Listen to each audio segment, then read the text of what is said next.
नमस्कार मित्रों, communication today की 89th वेबिनार में आप सभी का हार्दिक स्वागत, अभिनंदन। आप सभी को विदित है, आज से लगभग 27 वर्ष पूर्व कम्युनिकेशन टुडे ने मीडिया शोध अनुसंधान को प्रोत्साहन देने के लिए एक प्रकाशन की शुरुआत की थी। आज यह प्रकाशन अपने 27वें वर्ष में पहुंच गया है। इस 27 वर्ष की अवधि में कम्युनिकेशन टुडे के माध्यम से हमने कोशिश की देश भर के मीडिया कर्मियों, मीडिया शिक्षकों, विद्यार्थियों के शोध अनुसंधान और उनके विचारों को हम एक ऐसा प्रभावी मंच दे पाएं जहां वे अपने विचारों को अभिव्यक्त कर सकें। इस यात्रा में कम्युनिकेशन टुडे के 10-12 विशेषांक भी प्रकाशित हुए हैं और अभी जो संयुक्तांक है हमारा इस वर्ष का, वो media literacy and societal wellbeing, media literacy और लोक मंगल पर केंद्रित है। लगभग 450 पृष्ठों का यह अंक हमारी वेबसाइट पर उपलब्ध है। संयोग से पिछले दिनों में मैंने प्रयास करके कम्युनिकेशन टुडे के सारे अंक communicationtoday.net जो हमारी वेबसाइट है उस पर अपलोड कर दिए हैं। 2-4 अंक रह गए हैं जो मैं भी जयपुर के जब भी जाना होगा उसको मैं अपलोड कर दूंगा। तो आप सभी मित्र जो इन अंकों को देखना चाहें वेबसाइट पर उसको देख पढ़ सकते हैं। कोविड काल में एक विचार विमर्श की यात्रा हमने शुरू की इस वैकल्पिक माध्यम से। वेबिनार की यह श्रृंखला भी तेजी से शतक की ओर बढ़ रही है। 2 अक्टूबर 2020 को प्रारंभ वेबिनारों की यह श्रृंखला, जिसके पीछे हमारा मुख्य ध्येय था मीडिया से जुड़े हुए विषयों पर एक ऐसा मंच तैयार किया जाए जहां देश विदेश में बैठे हुए मित्र एक साथ बैठकर कहीं विचार मंथन कर सके। इस श्रृंखला में आज हम प्रख्यात साहित्यकार, पत्रकार मुंशी प्रेमचंद जी के जन्म जयंती के एक दिन पूर्व उनके पत्रकारिता के पक्ष पर चर्चा के लिए इस मंच पर एक साथ एकत्रित हुए हैं। हमारे साथ अलग अलग क्षेत्रों में काम कर रहे विशेषज्ञ जुड़े हैं। हमारे साथ हैं काशी विद्यापीठ के पूर्व प्रोफेसर अध्यक्ष तथा हमारे बहुत पुराने आत्मीय मित्र प्रोफेसर अनिल उपाध्याय। हमारे साथ जुड़े हैं मुंशी प्रेमचंद की वंश परंपरा से जुड़े डॉक्टर दुर्गा प्रसाद श्रीवास्तव और एक युवा मीडिया कर्मी पत्रकार डॉक्टर कविना सिंह। हम प्रेमचंद के पत्रकारिता के विभिन्न आयामों पर इनके साथ बातचीत करेंगे। इनके कृतित्व के बारे में विस्तार से परिचय जब हम इनको आमंत्रित करेंगे वक्तव्य देने के लिए, उस समय आपके सामने प्रस्तुत करूंगा। मुंशी प्रेमचंद, जिन्हें उपन्यास सम्राट के नाम से हम सभी जानते हैं, कलम का सिपाही भी उन्हें कहा गया। मुझे लगता है प्रेमचंद जैसे पत्रकार, क्योंकि ये एक बहुत अच्छा संयोग हमारे देश की पत्रकारिता के साथ रहा है कि जो इसका प्रारंभिक दौर था, बल्कि आजादी के बहुत लंबे समय तक देश के सभी प्रबुद्ध पत्रकार, साहित्यकार कहीं न कहीं पत्रकारिता से जुड़े हुए थे। शायद उन्होंने इस बात को बहुत गहराई से महसूस किया था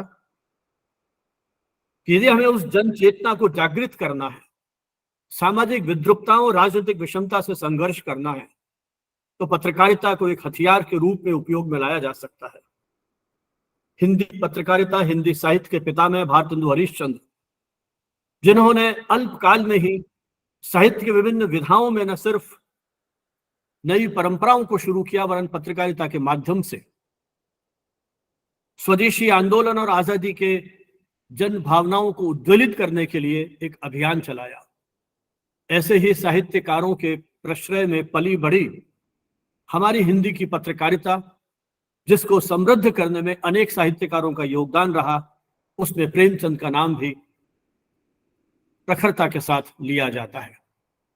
मुंशी प्रेमचंद जी ने जहां अपने साहित्यिक कृतियों के माध्यम से तत्कालीन सामाजिक आर्थिक विषमताओं के साथ साथ उस समय की सामंती व्यवस्था के खिलाफ आवाज बुलंद की, वहीं प्रेमचंद ने इस बात को भी महसूस किया कि पत्रकारिता के माध्यम से हम जन चेतना को जागृत करने के लिए एक कार्य कर सकते हैं। बल्कि उनका कथा साहित्य बाद में प्रकाशित हुआ और उन्होंने अपने विचारों को अभिव्यक्त करने का माध्यम पत्र पत्रिकाओं को बनाया। मात्र 56 वर्ष की उम्र में वो कलम का सिपाही दुनिया छोड़ के चला गया, लेकिन अपने पीछे पूरी एक विरासत साहित्य और पत्रकारिता की वो छोड़ गया। मुंशी प्रेमचंद की जयंती पर मुझे यही लगा कि उनके साहित्यिक पक्ष पर तो बहुत चर्चा हुई है, तो क्यों नहीं हम आज ऐसी शख्सियत को याद करें जिसने एक सदी पहले, जब गांधी जी ने दांडी मार्च शुरू किया 30 मार्च 1930 को, उस समय हंस पत्रिका के माध्यम से एक तरह से साहित्यिक राजनीतिक पत्रकारिता के नए युग का सूत्रपात किया। जो उस समय का एक पिरामिड था जिसके टॉप पर अंग्रेज थे, उसके बाद उस समय के जमींदार और सामंत थे और नीचे मजदूर और शोषित वर्ग पिस रहा था। उस पिरामिड को उन्होंने बहुत गहराई से देखा, समझा, महसूस किया और कहीं ना कहीं हंस के संपादकीय स्तंभ हंसवाणी के माध्यम से तत्कालीन व्यवस्था पर तीखे प्रहार किए। प्रेमचंद जैसा व्यक्ति निर्भीकता के साथ जहां असहमति के स्वर को भी प्रभावी ढंग से व्यक्त कर सकते थे, वहीं न्याय और अन्याय के विरुद्ध उनकी न्यायप्रियता और अन्याय के खिलाफ संघर्ष करने की क्षमता जग जाहिर है। अंग्रेजों की आर्थिक नीतियों ने जिस तरह से हमारा शोषण किया, उसे बहुत प्रखरता के साथ प्रेमचंद ने पत्र पत्रिकाओं के माध्यम से प्रस्तुत किया। प्रेमचंद, क्योंकि एक पत्रकार जो होता है वो अपने समकालीन परिवेश से प्रभावित होता है, प्रेमचंद भी उससे अछूते नहीं थे। उन्होंने उस सामंती पूंजीवादी व्यवस्था का विरोध करते हुए किसानों की दशा पर अपना पैनी नजर चलाई, उस पर खूब जम करके लिखा उन्होंने, और अपने अनेक लेखों के माध्यम से स्वराज्य मिलकर रहेगा, दमन की सीमा, काले कानूनों का व्यवहार, शक्कर पर एक्साइज ड्यूटी आदि अनेक शीर्षक से जुड़े निबंध उनके उस वैचारिक चेतना की ओर दृष्टिपात करते हैं, जहां उन्होंने अंग्रेजी व्यवस्था के खिलाफ, उनके उन काले अधिनियमों के खिलाफ आवाज बुलंद की। और यही कारण है कि हंस को 3 बार जमानत हंस से मांगी गई, लेकिन उन्होंने किसी प्रकार का समझौता नहीं किया। 1903 में उर्दू अखबार के माध्यम से प्रेमचंद पत्रकारिता में प्रविष्ट होते हैं, जिनका मूल नाम था घनपत राय श्रीवास्तव, लेकिन वो शुरू में नवाब राय के नाम से लिखते थे। और जब उनकी कहानी आती है सोजे वतन, जब उस पर चेतावनी दी गई, उसको सेंसर किया गया, तब फिर वो प्रेमचंद नाम से लिखने लगे। आप कल्पना कीजिए उस बालक की जिसे 14-15 वर्ष की उम्र में माता पिता का साया उठ गया हो, उस आर्थिक विपन्नता से जूझते हुए किस तरह से उन्होंने अपनी पढ़ाई जारी की, किस तरह से उन्होंने अपने बीए की परीक्षा पास की और पत्र पत्रिकाओं के माध्यम से, साहित्य के माध्यम से पूरे युग को उन्होंने प्रस्तुत किया। बहुत कुछ कहने को है, लेकिन हंसवाणी में उन्होंने उसे प्रारंभ तो किया था, जयशंकर प्रसाद को लिखा भी था, और जहां तक मेरी जानकारी है शायद जयशंकर प्रसाद ने उन्हें नाम सुझाया था। उन्होंने एक साहित्यिक पत्रिका के रूप में शुरू किया था, कथा मासिक के रूप में, लेकिन शीघ्र ही हंस का जो कलेवर था बहुत व्यापक हो गया। वो केवल कथा तक सीमित नहीं रहा, राजनीति, संस्कृति, न जाने कितने विषय उसके साथ जुड़ गए। और उन्होंने तो लिखा था कि एक तरह से जो ये मानसरोवर का हंस है, अपनी चोंच में आजादी की अलख जगाने की भावना जो है वो लेकर के वो आया है। तो हंस के माध्यम से मर्यादा, जागरण आदि अनेक ऐसी पत्रिकाएं थी जिसके माध्यम से उन्होंने उस जनचेतना को जागृत करने के लिए, इसीलिए शायद उन्हें शब्दों का पुजारी कहा गया, जिनका लेखन उनका धर्म था। अंग्रेजी भाषा के विरोध में उन्होंने लिखा, उस समय की पत्रकारिता की जो स्थिति थी उस पर उन्होंने कटाक्ष किए। उस समय की जो आर्थिक दौर था पत्रकारों का, शायद आज भी जो हमारे गांवों में और कस्बों की पत्रकारिता है वो शायद लगभग उसी तरह की है, लेकिन फिर भी जो उच्च आदर्श उन्होंने कायम किए वो आज भी कहीं हमें उनकी प्रासंगिकता का बोध कराते हैं। प्रेमचंद ने लिखा था, क्या सितम है कि बेचारे स्वदेशी स्वदेशी चिल्ला करके कॉलम काला करते हैं। 1934 की बात कर रहा हूं मैं, मगर उनके विदेशियों के विज्ञापन छापकर अपनी रोटियां चलाते हैं। किसी न किसी तरह गरीब को अपना पत्र तो चलाना ही है। हमारा तो ध्यान है पत्र निकालने की ओर। मुझे लगता है ये पत्र निकालना पागलपन है, दीवानगी है, जुनून है। तो शायद यही जुनून और दीवानगी थी कि प्रेमचंद अपने जीवन के अंतिम सांस तक कहीं हंस के बारे में सोचते रहे कि हंस का प्रकाशन अवरुद्ध नहीं हो। हंस उनके जीवन का ध्येय था, उनके विचारों का प्रतिनिधि पत्र था। आइए हमारे साथ जो विशेषज्ञ हैं हम उनसे संवाद करते हैं, जिन्होंने प्रेमचंद के साहित्य का गहरा अध्ययन, चिंतन, मनन, शोध किया है। वो इस सारे परिवेश को किस रूप में देखते हैं।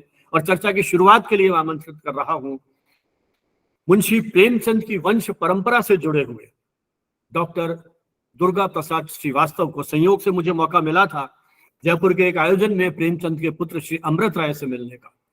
दुर्भाग्य से वो हमारे बीच में नहीं है। प्रेमचंद का लम्ही गांव, जहां मुझे जाने का अवसर मिला जब अनिल जी ने बनारस बुलाया था, तब लम्ही गांव में भी हम लोग गए थे और उस स्मारक को देखा। और अभी गोरखपुर जब मैं गया था तब भी प्रेमचंद ने जहां 10-12 वर्ष लेकर के काम किया और गांधी की आवाज पर उन्होंने सरकारी नौकरी छोड़ करके आजादी के आंदोलन में कूद पड़े थे। और ऐसा बताया गया हमें कि ईदगाह कहानी उन्होंने वहां लिखी थी। तो उसी महान प्रेमचंद की वंश परंपरा से जुड़े डॉक्टर दुर्गा प्रसाद श्रीवास्तव, जिन्होंने मनोविज्ञान में पीएचडी किया है, लेकिन प्रेमचंद के उस इतिहास को, प्रेमचंद के उस जन्मस्थली को किस तरह से एक राष्ट्रीय स्मारक के रूप में बनाया जाए और प्रतिवर्ष वहां समय समय पर ऐसे आयोजन हो सकें ताकि हम नई पीढ़ी को उस विरासत से परिचित करा सकें, उसके लिए उन्होंने एक पूरा संघर्ष किया, सरकार तक से संघर्ष किया और अंततः सरकार को वहां उस प्रेमचंद के उस जन्मस्थली को एक स्मारक के रूप में घोषित करना पड़ा। क्योंकि मुझे याद है वर्षों पहले जब मैं वहां गया था तो लगभग वो जीर्ण शीर्ण अवस्था में वो उनकी जन्मस्थली थी। लेकिन जैसा मुझे अनिल जी ने बताया था कि श्रीवास्तव जी के उन प्रयत्नों से उनका मकान जो है बिल्कुल उसी जो लम्ही में उनका गांव का घर है प्रेमचंद जी का। जब मैं बनारसीदास जी को पढ़ रहा था तो उसका उन्होंने बहुत ही एक रोमांचक विवरण दिया है, जब 2 दिन तक प्रेमचंद को उन्होंने इंटरव्यू किया था, किस तरह से शिवरानी के एक डर से वो थे लेकिन सुबह से शाम तक खाना नहीं खा पाए। उन्हें लगा था कि अब डांट, बहुत सारे पारिवारिक संस्मरण, बड़े रोचक संस्मरण बनारसीदास जी ने उस दौर के लिखे हैं। तो उसी घर के पास में ये सुनकर के एक रोमांचक अनुभूति होती है कि ऐसे महान साहित्यकार की वंश परंपरा से जुड़े व्यक्ति के साथ आज हमें संवाद करने का मौका मिला है। तो मैंने श्रीवास्तव साहब से अनुरोध किया था कि प्रेमचंद जी के जीवन के उन पक्षों का अनुरोध जिक्र करें जिनके बारे में हम सामान्यतः नहीं जानते हैं। हालांकि कमल किशोर गोयनका जैसे साहित्यकारों ने प्रेमचंद पर बहुत शोध अनुसंधान किया है और कुछ समय से कुछ मुद्दों को लेकर विवाद भी होता रहा है, लेकिन हम उन विवादों में न जाकर के हम ये चाहेंगे कि उस महान साहित्यकार, लेखक, कलम के सिपाही के जीवन के कुछ ऐसे पक्षों पर श्रीवास्तव जी हमें परिचित कराएं ताकि हम उनके उस विरासत को, उनके उस लेखन कर्म को सही परिप्रेक्ष्य में समझ सकें। दुर्गा प्रसाद मिश्रा जी। दुर्गा प्रसाद जी मुझे सुन रहे हो?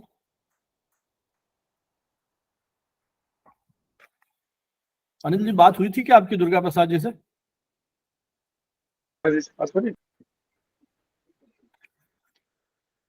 जुड़ तो गए थे उस समय, लेकिन कुछ तकनीकी समस्या आ रही थी मुझे लगता है। शायद वो अभी लेफ्ट कर गए मेरे ख्याल से। लेफ्ट कर गए, चलिए फिर उनको बाद में बुलाते हैं, दोबारा जो जुड़ जाएंगे। डीडी मित्तल जी ने हैंड रेस कर रखा है। मेरा आप सभी से अनुरोध है कि जो भी आपकी टिप्पणी, ऑब्जर्वेशन है, जब हमारे विशेषज्ञ अपना वक्तव्य समाप्त कर लें उसके बाद आप कोई सवाल या आपकी टिप्पणी या कोई अनुभव प्रेमचंद जी के साहित्य पत्रकारिता कर्म से जुड़े हों तो उसका उल्लेख आप करें। चलिए, मैं क्योंकि श्रीवास्तव जी जुड़ नहीं पा रहे हैं, मैं अभी शुरू करते हैं। अनिल उपाध्याय जी से अनुरोध करूंगा कि वे अपनी बातचीत करें। अनिल उपाध्याय जी, जैसा मैंने आपसे बताया, पत्रकारिता के बहुत वरिष्ठ प्रोफेसर हैं। काशी विद्यापीठ में आपने लंबे समय तक अध्यापन किया, पत्रकारों की एक सशक्त समर्थ पीढ़ी तैयार की और पत्रकारिता विषयक बहुत कम हमारे ऐसे शिक्षक हैं जिन्होंने इस विषय में डिलिट की उपाधि प्राप्त की हो, लेकिन प्रोफेसर अनिल उपाध्याय ने न सिर्फ पीएचडी बल्कि डिलिट की उपाधि भी जर्नलिज्म और मास कम्युनिकेशन में की है। तीसरी दुनिया के विकास में जन माध्यमों की भूमिका, काशी विद्यापीठ से आपने ये 2005 में पीएचडी की उपाधि वहां से प्राप्त की थी और अपना जो ग्रेजुएशन और मास्टर्स है वो आपने बनारस हिंदू यूनिवर्सिटी से किया। वहीं से आपने एमए की उपाधि भी प्राप्त की इकोनॉमिक्स में, और प्रारंभिक दौर में इकोनॉमिक्स में शिक्षक के रूप में भी आपने अध्यापन कार्य किया। काशी विद्यापीठ में रहते हुए एक शिक्षक के रूप में अनेक दायित्वों का, प्रशासनिक दायित्वों का आपने निर्वहन किया। आप असिस्टेंट डीन रहे, स्पोर्ट्स प्रेसिडेंट रहे, वहाँ की जो शिक्षक संघ है उसके भी अध्यक्ष रहे, राजनीतिक दृष्टि से भी आप काफी सक्रिय रहे हैं और जो इस तरह के अनेक तरह के आयोजन हैं उनमें भी आपकी सक्रिय उपस्थिति बराबर बनी रहती है। लगभग 3.5 दशक तक आपने अध्यापन कार्य किया और लगभग 2.5 दशक तक आप शोध अनुसंधान में भी लगे रहे और आपके निर्देशन में लगभग 70 विद्यार्थियों ने अपनी शोध उपाधि प्राप्त की है, जो आज देश के विभिन्न विश्वविद्यालयों में, कॉलेजों में शिक्षक के रूप में भी अपनी सेवाएं दे रहे हैं।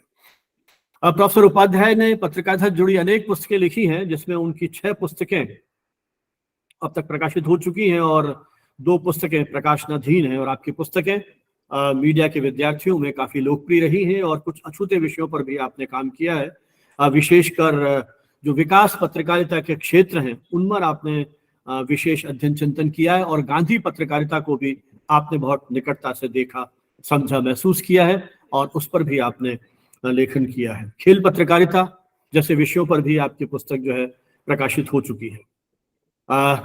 देश के जो पत्राचार डिस्टेंट मोड से जो हमारे यहाँ कोर्स चलाए जा रहे हैं पत्रकारिता के, विशेषकर जो उत्तर प्रदेश इलाहाबाद में राजर्षि टंडन ओपन यूनिवर्सिटी है, उसके साथ साथ नालंदा ओपन यूनिवर्सिटी बिहार में है, उनके जो पाठ्यक्रम है उनके लिए भी आपने चैप्टर्स कंट्रीब्यूट किए हैं।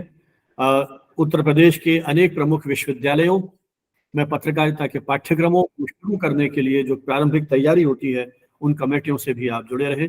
शताधिक लेख, शोध पत्र आपके विभिन्न पत्र पत्रिकाओं में प्रकाशित हो चुके हैं। एक शिक्षक के रूप में देश दुनिया में आयोजित अनेक अकादमिक आयोजनों में, सेमिनार्स में आपकी सतत लगातार उपस्थिति बनी रहती है और मेरा सौभाग्य है कि देश में अनेक स्थानों पर मुझे प्रोफेसर उपाध्याय का सानिध्य मिलता रहा है और जयपुर भी समय समय पर इनसे हमारी मुलाकात होती रही है। Public relation society of India के बनारस चैप्टर के आप अध्यक्ष रह चुके हैं और आपने मीडिया जगत नाम से एक बाइलिंगुअल जर्नल काशी विद्यापीठ में रहते हुए प्रकाशित किया था और कुछ प्रमुख शोध पत्रिकाओं के संपादकीय मंडल और सलाहकार में भी जुड़े हुए हैं। मैं प्रोफेसर उपाध्याय से अनुरोध करूंगा, क्योंकि बनारस से मुंशी प्रेमचंद का बहुत गहरा संबंध रहा है, आप उन्हीं का जो कर्म क्षेत्र है उसी में पले बड़े हैं, तो प्रेमचंद की पत्रकारिता की जो छाप, चूंकि गांधी पे आपने काम किया है, तो गांधी और प्रेमचंद के विचारधारा, मुझे लगता है गांधी ने जो काम राजनीति में किया, जिस अहिंसक और सविनय अवज्ञा आंदोलन और स्वराज्य की बात, वही काम प्रेमचंद ने साहित्य और पत्रकारिता के माध्यम से किया। तो प्रोफेसर अनिल उपाध्याय प्रेमचंद के उस पूरे व्यक्तित्व को किस रूप में देखते हैं, मैं आमंत्रित करता हूँ प्रोफेसर उपाध्याय को अपनी बात कहने के लिए। धन्यवाद सर बनावट जी। सभी को नमस्कार। जैसा कि आपने बताया कि प्रेमचंद का व्यक्तित्व बहुआयामी था, उनको केवल पत्रकार के रूप में ही या साहित्यकार के रूप में ही नहीं देखा जा सकता। प्रेमचंद जी निबंधकार भी थे, साहित्यकार भी थे। प्रेमचंद मूलतः शिक्षक भी थे और उन्होंने काशी विद्यापीठ में भी अध्यापन किया था, बहुत लंबे समय तक अध्यापन भी किया। तो प्रेमचंद जी का व्यक्तित्व, सर्वांगीण व्यक्तित्व अगर देखा जाए तो चारों कई दिशाओं में फैला हुआ बहुआयामी व्यक्तित्व के वो धनी व्यक्ति थे। जैसा कि बनावट जी ने कहा कि निश्चित रूप से महात्मा गांधी का उनके ऊपर बहुत ज्यादा प्रभाव था, गहरा प्रभाव था। और हम कह सकते हैं गांधी युगीन पत्रकारिता का पूरी पूरी जो थी तो महात्मा गांधी से प्रभावित थी। उस जमाने में चाहे मुंशी प्रेमचंद जी रहे हों, चाहे बाबूलाल विष्णु पराकर रहे हों, चाहे करवीर के माध्यम से माखनलाल चतुर्वेदी लिखने हो, गणेश सिंह का विद्यार्थी का प्रताप भी निकलता था, उस जमाने में प्रताप भी था, सैनिक अखबार था, संसार था, तमाम जो पत्र पत्रिकाएं उस जमाने में निकली, सब पे कहीं न कहीं गांधी के व्यक्तित्व का बहुत ज्यादा प्रभाव था। और जैसा कि आप लोग जानते हैं कि प्रेमचंद जी ने गांधी से प्रभावित होकर ही सरकारी नौकरी उस जमाने में छोड़ी। उस जमाने में कोई बहुत अच्छे आर्थिक रूप से बहुत मजबूत परिवार के नहीं थे, बहुत सामान्य परिवार से प्रेमचंद जी। और ऐसे समय में नौकरी छोड़ना कोई आसान काम नहीं था। उस जमाने में डॉक्टर भगवान दास एक जमींदार परिवार के थे, डिप्टी कलेक्टर थे, तो उन्होंने भी 1920 के पहले ही इस्तीफा देकर, वो भी एक तरह से काशी विद्यापीठ के निर्माण में, बनारस हिंदू यूनिवर्सिटी के भी स्थापना में उनका भूमिका थी और स्वतंत्रता आंदोलन में खुद पड़े थे। तो एक दौर था उस जमाने में, तमाम लोग सरकारी नौकरियां छोड़ के और पत्रकारिता में या समाज सेवा में या स्वतंत्रता आंदोलन में अपनी भूमिका अदा करते थे। तो मुंशी प्रेमचंद जी भी उसी में से थे और उनका व्यक्तित्व बहुआयामी है। बहुत कुछ उन्होंने लिखा है, बहुत ज्यादा, इतना ज्यादा कि वो एक वेबिनार में 10-15 मिनट में उसको समेटा नहीं जा सकता।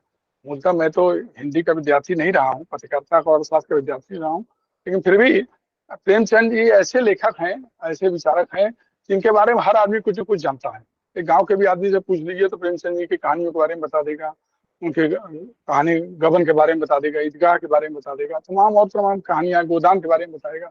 उस सब में अगर आप अध्ययन करिए, देखिए, तो बहुत से कंटेंट ऐसे निकलते हैं जो समाज सुधार को एक नई दिशा देने वाले हैं, और जो शोषित और पीड़ित वर्ग है उसके उत्थान के लिए जो उन्होंने काम किया उसको परिलक्षित करते हैं। तो प्रेमचंद की पत्रकारिता एक प्रगतिशील विचार वाली, स्वतंत्र निष्पक्ष पत्रकार वर्ग की है। हिंदी पत्रकारिता में उनका योगदान अत्यंत महत्वपूर्ण है, इससे कोई राय नहीं है। पत्रकारिता से उनका परिचय, जैसा कि भनावत जी ने बताया, तभी हो गया था जब वे उर्दू के प्रसिद्ध मासिक पत्र जमाना से जुड़ गए थे, और नियमित रूप से उसमें जमाना में वो लिखते थे, उसके संपादन से भी जुड़े रहे। और मुंशी दयाराम निगम जो उनके मित्र भी थे और पथ प्रदर्शक भी थे, उनसे भी प्रेमचंद जी ने बहुत कुछ पत्रकारिता में एक तरीके से आदर्श मान के उनसे सीखा और आगे बढ़े। प्रेमचंद जी ने माधुरी के संपादन भी किया था, हिंदी पत्रकारिता माधुरी से भी बहुत दिन तक जुड़े रहे। हंस का, जैसा कि भनावत जी ने बताया, हंस के प्रकाशन एक तरीके से प्रेमचंद जी का सपना था, और 1930 के आसपास 30 में उन्होंने हंस का जो प्रकाशन किया, और हंस के माध्यम से उन्होंने तमाम तालुकेदारों या जमींदारों के खिलाफ लिखना शुरू किया, ब्रिटिश गवर्नमेंट की हुकूमत के। एक महत्वपूर्ण बात और यहाँ मैं बताना चाहूंगा, हंस में जब उन्होंने प्रकाशन शुरू किया तो नंद दुलारे वाजपेयी एक हुआ करते थे, जो नंद दुलारे वाजपेयी इनके बड़े भाई क्रिटिक थे। मुंशी प्रेमचंद जी के एक तरह से विरोधी थे, लेकिन मुंशी प्रेमचंद जी का इतना महान व्यक्तित्व था, उन्होंने नंद दुलारे वाजपेयी के भी लेखन को उसमें स्थान दिया, बड़ा महत्व दिया, तो वो आलोचकों का भी अपना उसमें स्थान देते थे। उस समय जो पत्र निकलते थे, आज सैनिक, प्रताप, कर्मवीर, संसार, गणेश शंकर विद्यार्थी प्रताप, सभी में प्रेमचंद जी का लेखन चलता था और सभी से उनका जुड़ाव था। और प्रेमचंद जी का जो देखा जाए तो गोदान जो उन्होंने लिखा, गोदान में गांव की सच्ची तस्वीर उन्होंने प्रस्तुत किया, और गरीब किसान, होरी का चरित्र का वर्णन। होरी अभी कुछ दिन तक, 10-5 साल पहले तक जो पात्र था वो जिंदा था। होरी के चरित्र का उन्होंने भारतीय साहित्य में विशिष्ट स्थान है। टॉलस्टॉय और गोर्की से भी प्रेमचंद जी गहरे रूप से प्रभावित थे, और गोर्की को तो वो बहुत एक सम्मान देते थे, बहुत मानते थे। गोर्की तो रशियन लेखक थे जिन्होंने मजदूरों के बारे में, गरीबों किसानों के बारे में बहुत कुछ गोर्की ने लिखा था।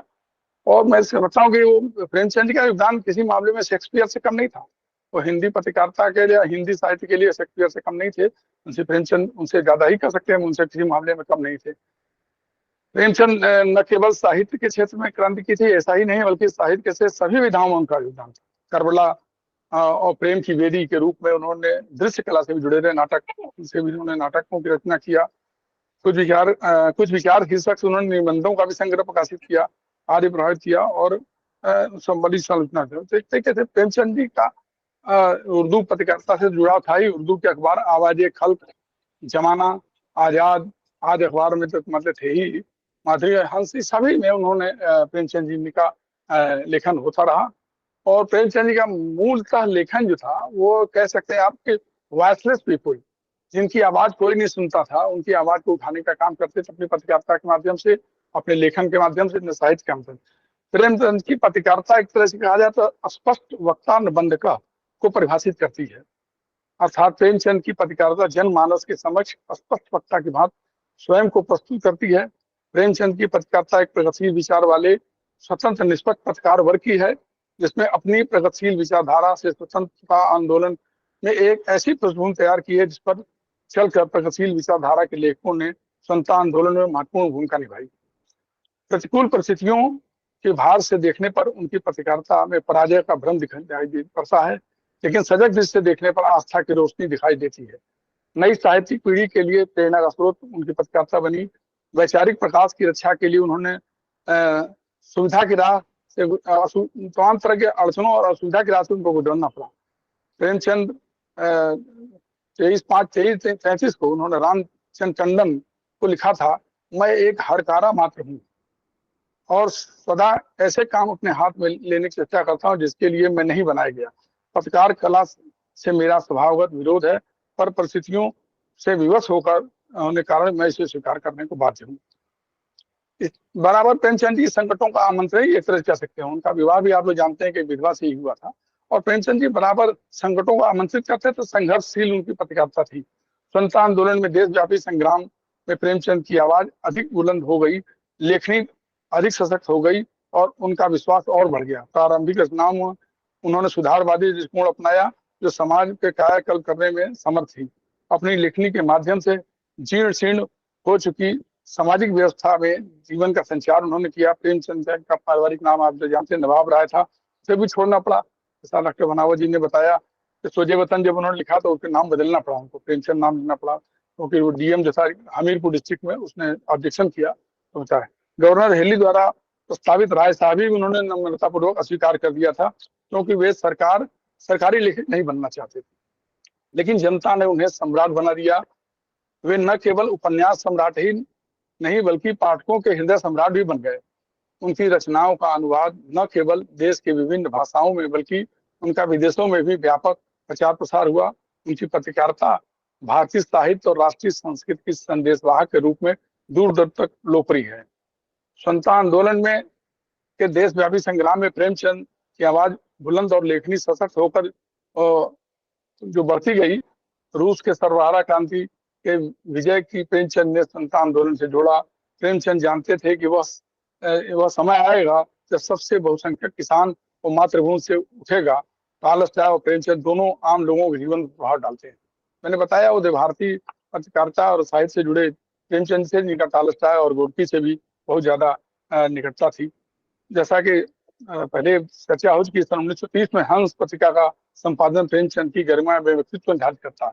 हंस का वो ऐसा काल था जिसमें स्वतंत्रता आंदोलन का अलग पूरे देश में जगह था, और उसके बाद ही आप जानते हैं कि कांग्रेस का लाहौर में मिलन हुआ। उसके बाद नमक तोड़ो सत्याग्रह गांधी जी ने निकाला। तो उस समय पूरे भारत में उस तरीके की भावना बन चुकी थी जो आजादी के लिए लड़ाई ले रही थी।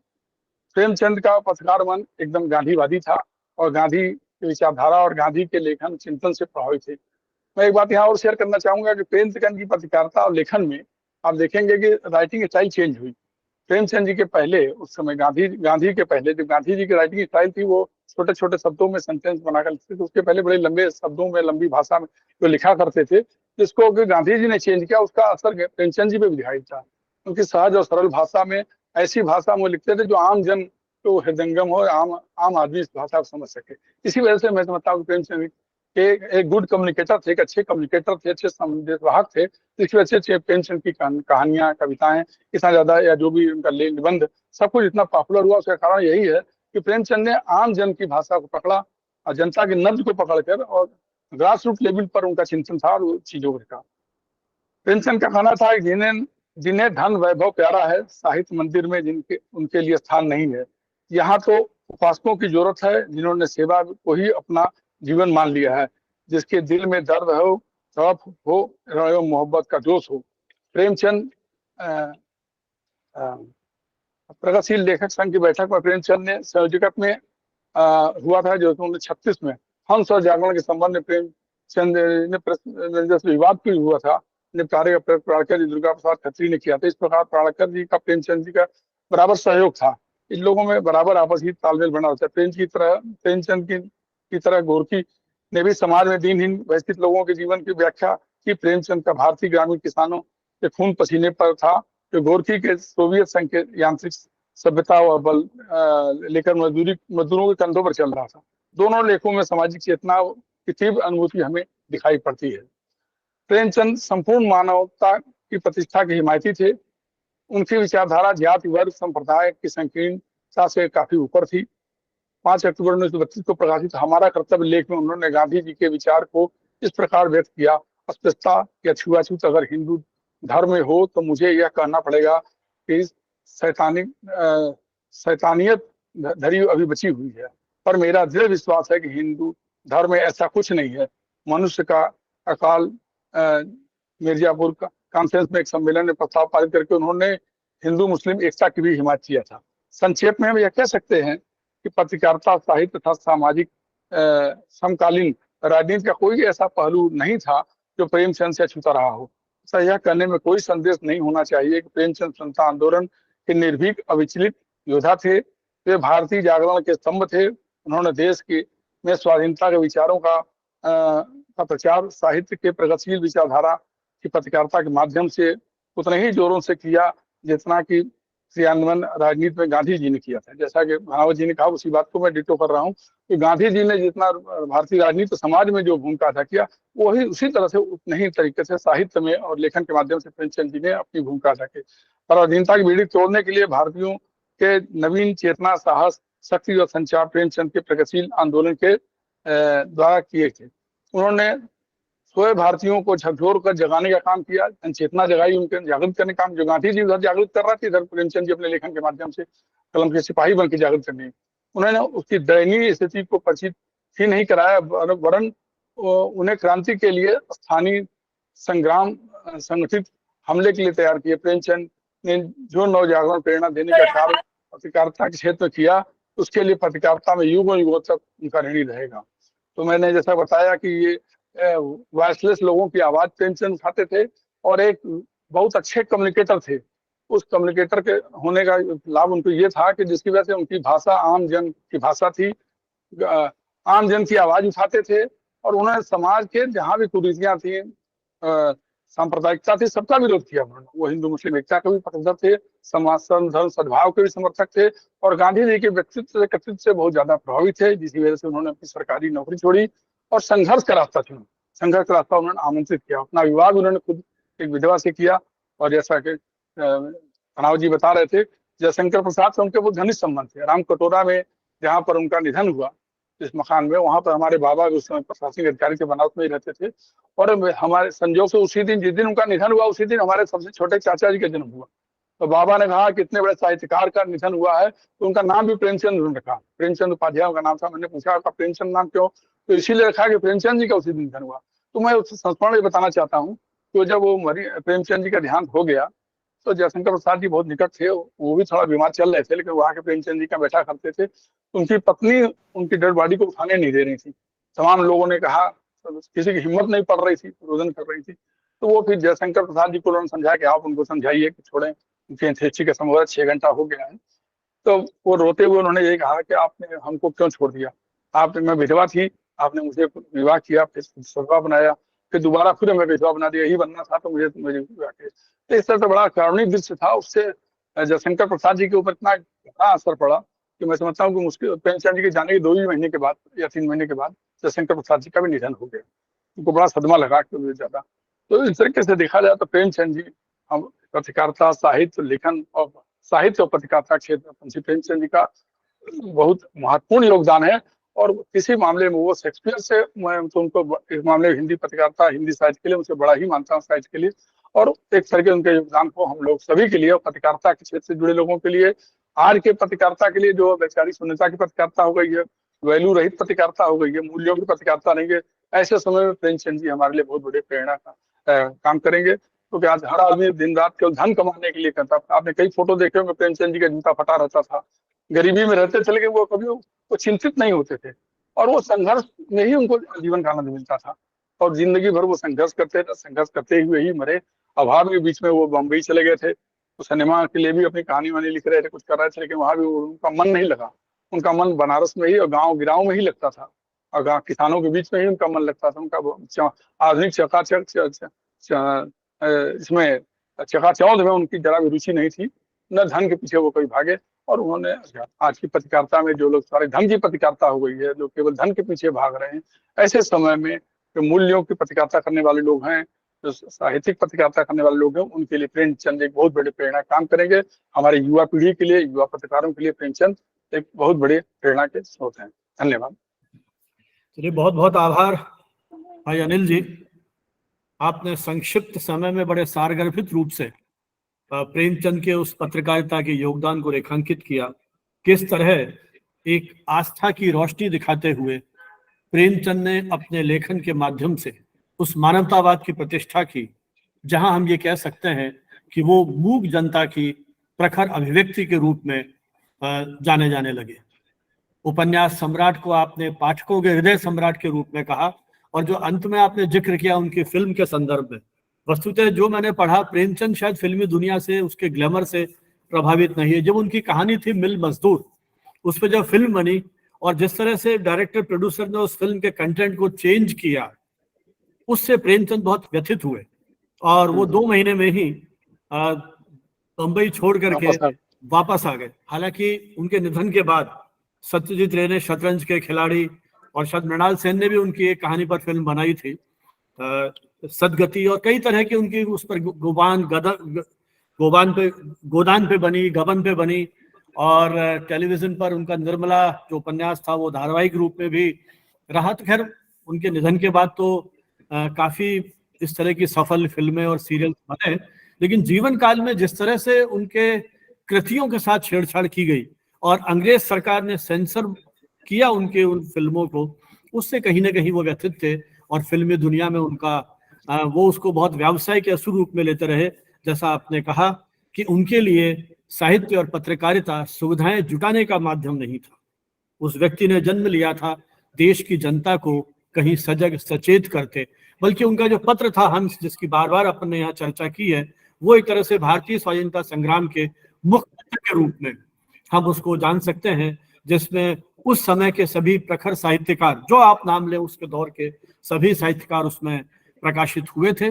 बाद में उन्होंने वो भारतीय साहित्य परिषद या सस्ता साहित्य मंडल, इनको मैगजीन उधर चली गई थी इस उम्मीद में कि शायद वो नियमित प्रकाशित होगी, लेकिन लंबे समय तक प्रकाशित फिर हो नहीं पाई। बहुत बहुत आभार, आपने जिस तरह से प्रेमचंद के उस पत्रकारिता के व्यक्तित्व को हमारे सामने प्रस्तुत किया। मुझे डॉक्टर दुर्गा प्रसाद श्रीवास्तव जी दिखाई दे रहे हैं।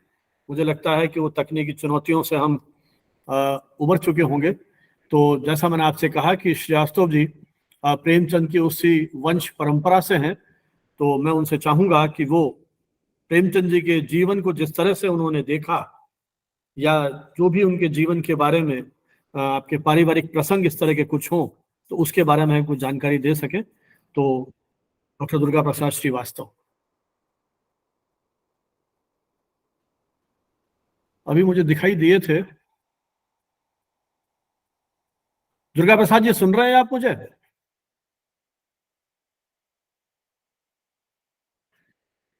मेरे ख्याल नहीं जुड़ पा रहे हैं। चलिए दोबारा कोशिश करेंगे, यदि वो जुड़ जाएं। तो मैं अब आमंत्रित कर रहा हूं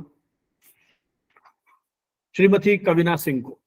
जैसा मैंने आपसे कहा कि कविना साहित्य और पत्रकारिता दोनों की विद्यार्थी रही है। यूं मूलतः विज्ञान की विद्यार्थी नहीं, राजस्थान विश्वविद्यालय जयपुर से आपने विज्ञान में अपनी स्नातक की उपाधि प्राप्त की। उसके पश्चात सेंटर फॉर मास कम्युनिकेशन, मेरे ही डिपार्टमेंट से आपने उस समय बीजेएमसी की डिग्री थी, बैचलर्स डिग्री जर्नलिज्म में, वो परीक्षा पास की और राजस्थान पत्रिका में उन्होंने करीब 3 वर्ष तक काम किया। इसी दौर में एमए हिंदी की उपाधि भी प्राप्त की और फिर आपके व्यक्तित्व के कई पृष्ठ खुलते चले गए। उन्होंने कुछ अंग्रेजी की पुस्तकों का हिंदी अनुवाद किया, जिसमें गोविंद राम सेकरिया की एक पुस्तक प्रमुख है। राजस्थान के राज्यपाल कलराज मिश्र जी के व्यक्तित्व कृतित्व पर केंद्रित एक पुस्तक प्रकाशित हुई थी, निमित्त मात्र हूं मैं। उस पुस्तक का संपादन और प्रूफ रीडिंग आदि का दायित्व भी निभाया। एक पाक्षिक पत्रिका टिप्पणी, इसका भी लगभग 3 वर्ष तक संपादन किया। राजस्थान का एक प्रमुख दैनिक पत्र दैनिक नवज्योति, जिसका स्वाधीनता संग्राम में बहुत महत्वपूर्ण योगदान भी रहा एक दौर में, उस दैनिक नवज्योति में आप पिछले कई वर्षों से पुस्तक समीक्षक के रूप में भी जुड़ी हुई हैं। American institute of Indian studies में आपने कुछ वर्षों तक हिंदी अध्यापन कार्य किया और अभी हाल ही में हिंदी में नेट की परीक्षा पास कर जयपुर के महाराजा दिगंबर जैन संस्कृत कॉलेज में हिंदी प्राध्यापक के रूप में आपने अध्यापन कार्य शुरू किया है। मैं कविना सिंह से अनुरोध करूंगा कि प्रेमचंद के उस सारे जो कृतित्व है पत्रकारिता से जुड़ा हुआ, उसको एक पत्रकारिता और साहित्य के विद्यार्थी के रूप में आप किस रूप में देखती हैं, हमारे साथ में अपने अनुभव साझा करें। कविना सिंह।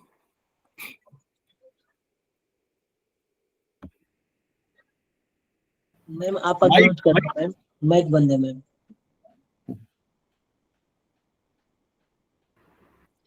सबसे पहले तो मैं जो सुधी श्रोतागण है, सबसे पहले तो मैं उन्हें धन्यवाद देना चाहूंगी, क्योंकि हमारी इस तरह की जो वेबिनार है वो तभी सफल है कि हमें बहुत ही अच्छे श्रोता मिले। और मैं मानती हूँ कि सभी, उसके बाद में मैं सबसे पहले तो प्रोफेसर संजीव भानावत जी को इस बात का धन्यवाद दूंगी कि उन्होंने मुझे इस लायक समझा कि प्रोफेसर अनिल उपाध्याय जी और डॉक्टर दुर्गा प्रसाद जी के साथ मुझे इतने प्रबुद्ध जनों के साथ प्रेमचंद जी पर बोलने का मौका दिया। वो सही कह रहे हैं सर कि मैं पहले विज्ञान की छात्रा रही हूँ और मैंने बीएससी किया है, लेकिन हमारे घर में साहित्यिक माहौल रहा है। मेरी जो दो बड़ी बहनें हैं, एक ने अंग्रेजी साहित्य में एमए और एक ने हिंदी साहित्य में एमए किया है, तो मैंने 10वीं कक्षा में ही गोदान पढ़ लिया था।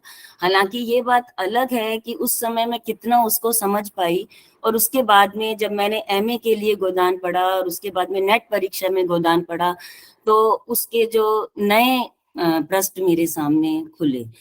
अच्छा, आज हम इसलिए बात कर रहे हैं कि उनका जो, वैसे पत्रकारिता को मैं साहित्य से अलग नहीं मानती हूँ। मेरा ये मानना है कि जो पत्रकारिता है वो साहित्य का ही एक विस्तार है। तो उस तरह से, और आप अगर जो वो काल था जिस समय प्रेमचंद जी हुए थे, वो एक इस तरह का समय था कि हम अपना स्वाधीनता आंदोलन चल रहा था, देश प्रतंत्र था, और सब आप उस समय के साहित्यकारों को देखेंगे तो लगभग सभी साहित्यकार पत्रकार भी थे समान रूप से जैसे। और हम जब देखते हैं कि प्रेमचंद जी को देखते हैं तो वो, जैसा कि सब अनिल सर जी और भानुवत सर जी बता ही चुके हैं, तो अगर मैं उस सब चीज को वापस से बोलती हूँ तो वो एक तरह का दोहरान हो जाएगा। लेकिन फिर भी मुझे समय दिया गया है, तो मैं फिर भी थोड़ी सी भूमिका के लिए वहां से शुरू करना चाहूंगी कि गांधी जी से ही प्रभावित होकर 1903 में अपनी नौकरी छोड़ते हैं प्रेमचंद जी और सक्रिय पत्रकारिता में आ जाते हैं, और 1903 से लेकर 1936 तक मृत्यु पर्यंत वो सक्रिय रूप से लगभग 33 वर्ष की अवधि तक पत्रकारिता से जुड़े रहते हैं। तो हम इस तरह से देखते हैं तो उनका पत्रकारिता में जो योगदान है उसे किसी भी तरह से, उनके जो साहित्यिक योगदान है उससे कम नहीं आंका जा सकता है। वो अगर आप उठाकर देखें कभी, और सबसे बड़ी बात तो ये है कि जब पंडित मदन मोहन मालवीय जी जिस समय कानपुर में अपनी प्रेस खोल रहे थे, उसी समय अपने 3 मित्रों के साथ मिलकर बनारस में प्रेमचंद जी सरस्वती प्रेस की स्थापना करते हैं, और उस समय वो उसमें अपनी तरफ से 4,500 रुपए का योगदान देते हैं। और आज आप अनुमान नहीं लगा सकते कि वो उस समय के वो 4,500 रुपए उसकी क्या कीमत रही होगी। तो इससे आपको पता चलता है कि एक अपना पत्र पत्रिका निकालने के लिए, वो भी स्वाधीन देश में, जब हमारा देश आजाद नहीं था, तो वो एक बहुत ही कठिन कार्य था। एक क्या कहना चाहिए कि आपके सामने एक चुनौतीपूर्ण कार्य था। वैसे पत्रकारों के लिए चुनौतियां देखा जाए तो हर काल में रहती है। आज भी हम देखते हैं तो जितने भी जो मीडिया हैं वो सब के सब किसी ना किसी व्यवसायिक संगठन से जुड़े हुए हैं। तो व्यवसायिक संगठनों से जुड़े होने के कारण आज भी चुनौतियां तो पत्रकारों के सामने हैं। लेकिन वो समय जब बहुत सारे माध्यम नहीं थे, सिर्फ जैसे प्रिंट माध्यम रहा होगा उस समय, आज तो हमारे पास में इलेक्ट्रॉनिक माध्यम भी है। और सबसे बड़ी बात यह है कि अगर आप व्यवसायिक संगठनों से जुड़े हुए चैनलों पत्रों से नहीं जुड़ के चाहते हो तो भी आपको एक सोशल मीडिया का बहुत बड़ा प्लेटफॉर्म मिलता है। लेकिन उस समय ऐसा नहीं था, उस समय प्रिंट मीडिया था, और वो भी अंग्रेजों के द्वारा बहुत ही 1910 में एक उन्होंने प्रेस एक्ट बनाया था अंग्रेजों ने, और 1930 में उन्होंने उस प्रेस एक्ट को और भी सख्त कर दिया था। तो जब सबसे पहले तो अगर हम उनकी पत्रकारिता की शुरुआत देखते हैं तो हमें पता है कि वो उर्दू और हिंदी, उर्दू से शुरू करते हैं साहित्य भी लिखना, और उर्दू के ही एक पत्र जमाना से वो अपना पत्रकारिता का करियर भी शुरू करते हैं।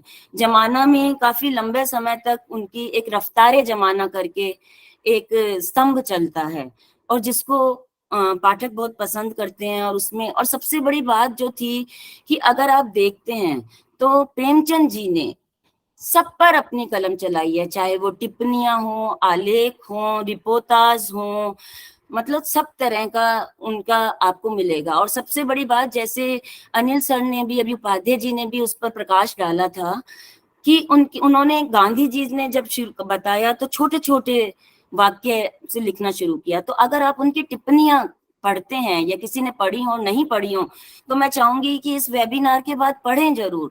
तो उन टिप्पणियों को जब हम पढ़ते हैं तो हम क्या देखते हैं कि वो बहुत सरल छोटे छोटे वाक्यों में लिखी हुई हैं, बहुत संक्षिप्त हैं, और उनकी संप्रेषणीयता, संप्रेषणीयता ऐसी है कि कोई सामान्य पाठक भी उसे पढ़ता है तो उसको उसी स्तर पर समझ सकता है। और उनकी जो पत्रकारिता थी वो मुद्दों की पत्रकारिता थी। मुद्दों की पत्रकारिता इस तरह से थी कि जो, जैसे कि अभी बात हो भी चुकी है कि जिस तरह से गांधी जी या अन्य लोग जो सक्रिय राजनीति में और सक्रिय स्वाधीनता आंदोलन में लगे हुए थे, उसी तरह से जो साहित्यकार थे, जो पत्रकार थे, जो उस समय के पत्रकार, उन्हें भी आप ये नहीं कह सकते कि वो पर्दे से पीछे से, वो भी सक्रिय ही काम कर रहे थे।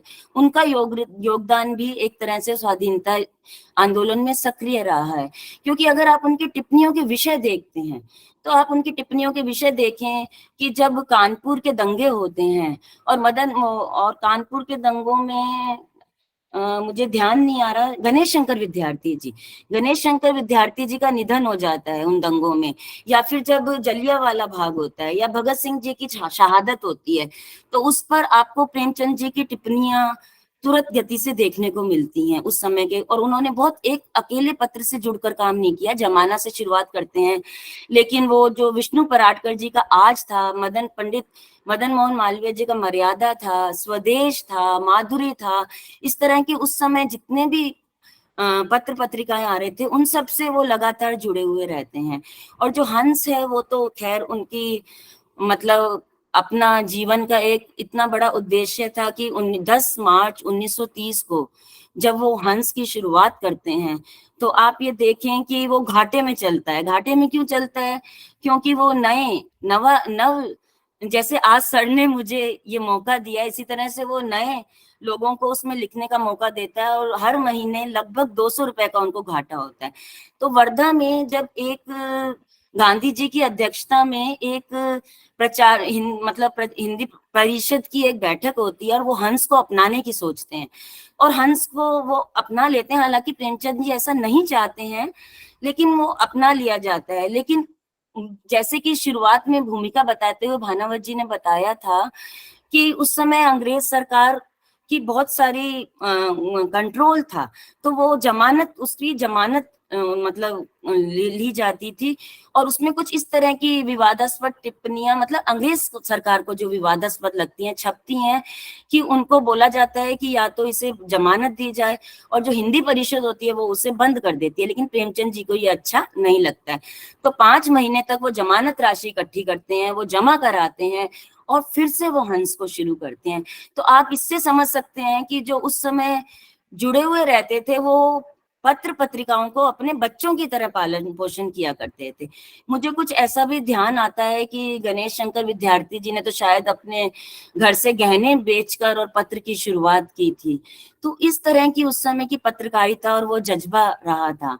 और ये ठीक है कि शुरू में वो गांधी जी से प्रभावित होकर आते हैं, लेकिन जब हम पीछे 1930 1935 के आसपास प्रेमचंद जी का देखते हैं और उनका जो साहित्य भी देखते हैं और उनकी जो पत्रकारिता के आलेख, टिप्पणियां, रिपोर्टाज देखते हैं, तो वहां थोड़ा सा एक उनमें मतभेद दिखाई देता है। मतभेद इस तरह से दिखाई देता है कि जो गांधी जी थे वो वर्ण व्यवस्था में विश्वास करते थे, जबकि जो प्रेमचंद जी थे उनका वर्ण व्यवस्था से मोह भंग हो चुका था। इसी तरह से गांधी जी ट्रस्टीशिप में विश्वास करते थे, उन्होंने एक जो ट्रस्टीशिप की बात कही थी, जबकि जो प्रेमचंद जी थे उनको लगता था कि ट्रस्टीशिप से कभी भी सबका समान रूप से विकास नहीं हो पाएगा। तो इस तरह की बातें रही। इसके अतिरिक्त जैसे क्या है कि उनकी टिप्पणियों में कई बार उन्होंने बहुत ही, अभी भी समसामयिक है, समसामयिक इस तरीके से है कि जैसे एक बार एक टिप्पणी आई थी, एक इंडियन सोशल रिफॉर्म पर एक आलेख आया जिसमें एक आया कि अच्छी सांप्रदायिकता और बुरी सांप्रदायिकता। तो इस पर फिर प्रेमचंद जी टिप्पणी करते हैं कि जो सांप्रदायिकता होती है वो अच्छी सांप्रदायिकता और बुरी सांप्रदायिकता कैसे हो सकती है? सांप्रदायिकता तो सांप्रदायिकता, और सांप्रदायिकता किसी भी समय में अच्छी नहीं हो सकती है। और कितनी समसामयिक थी उनकी टिप्पणियां, उनकी रिपोर्टें, अगर हम आज के परिवेश में देखते हैं, यदि हम आज की बात करते हैं, आज का जो माहौल देखते हैं, तो अगर हम उनकी वो टिप्पणी सांप्रदायिकता वाली आज उठाकर देखते हैं तो आज भी वो बिल्कुल समसामयिक है। आज जो राजनीतिक माहौल है और जो उस समय हमारा देश स्वाधीन नहीं था। लेकिन आज भी जब हम पत्रकारिता की दृष्टि से देखते हैं तो हम देखते हैं कि जितने भी इलेक्ट्रॉनिक माध्यम हैं या जितने भी वो किसी ना किसी व्यावसायिक संगठन से जुड़े हुए हैं, तो हम ये तो नहीं कह सकते कि हम किसी भी युग में स्वतंत्र पत्रकारिता कर सकते हैं। हम स्वतंत्र पत्रकारिता के पक्षधर हैं, लेकिन संपादक कहीं ना कहीं उसकी मतलब जवाबदेही बनती है अपने पत्र, अपने चैनल, सबके प्रति। तो एक स्वतंत्र पत्र, हालांकि ऐसा नहीं है, बहुत से पत्रकार हैं जिनकी जो आत्मा कचोटती है, और आजकल एक माध्यम भी मिला हुआ है, सोशल मीडिया का प्लेटफॉर्म है, तो मैं नाम तो नहीं लेना चाहूंगी, लेकिन आप सोशल मीडिया पर देखेंगे कि बहुत सारे पत्रकार हैं वो स्वतंत्र रूप से इस पत्रकारिता की अलग अब भी जलाए हुए हैं। और एक दो बातें मैं शेयर करना चाहूंगी कि जब मुझे ये बोला गया कि आप पत्रकार प्रेमचंद जी को पत्रकार के रूप में बोलें, तो मैं अपने जो मेरे महाविद्यालय है उसकी लाइब्रेरी में गई, और जब मैंने हिंदी साहित्य की वहां पर देखा तो वहां पर मुझे प्रेमचंद जी का लगभग सभी साहित्य मिल गया।